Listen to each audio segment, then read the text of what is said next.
Pero bago yan, Jen, Oo. ay alalahanin din po natin na sa araw na ito, meron po tayong bagyo sa bansa. Ha? Ito po ang bagyong Paulo. Paulo. Yan. At ito po ay maaaring magdala daw ho ng malalakas na ulan at matinding hangin at posibleng coastal flooding sa Hilaga at gitnang Luzon simula po bukas, October 3. Ayan. Ito po ay nandyan sa 660 kilometers ng silangan ng Biracatanduanes.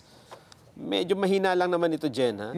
45 to 55 kilometers per hour. Yan. Ang problema nito ay mabagal ang takbo niya, mahina ang hangin. Ang mapaminsala naman dito, yung ulan.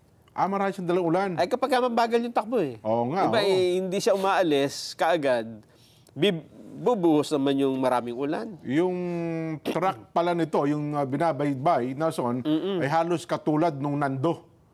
Yung Nando, gawing itaas ng ating bansa. Oo, pero Yan. ito ay nagsimula ng mababa, kaya pag umakyat ito, sasapulin dyan yung Isabela at Yan. Hilagang Aurora. Oho. Yung ating mga kababayan at mga local officials diyan sa may Isabela, ay distrito ni Speaker Bo GD, Nelson, ha? Yung Aurora, Isabela. Oo. Isabela area. Sana ay maging preemptive ang gawin na po natin. Huwag po yung proactive. Diba? Bago pa lang tumama. Baka sabihin nila, sabi ni Jan at ni Nelson, mahina lang pala ito. Hindi po, kahit mahina po mahina yung simula ngayon. Oo. Pero batay ho sa pagtaya ng pag-asa, posible, bago ito mag-landfall, aabot ito ng signal number 3 at posibleng mag-signal number 4 pa. Nako, tataas ng number 4. Pataas ng pataas habang palapit sa atin. So sa ngayon, nasa dagat pa itong Ayan, yung yan, 400, kilometers. 760 kilometers pa mula sa silangan ng Biracatanduanes. Ayun. Ay, nako. Ingat kayo, ha. At saka ang dagdag na problema dyan, Nelson, yung mga lugar na yan ay puno na ng, kumbaga yung lupa dyan, anong tawag doon?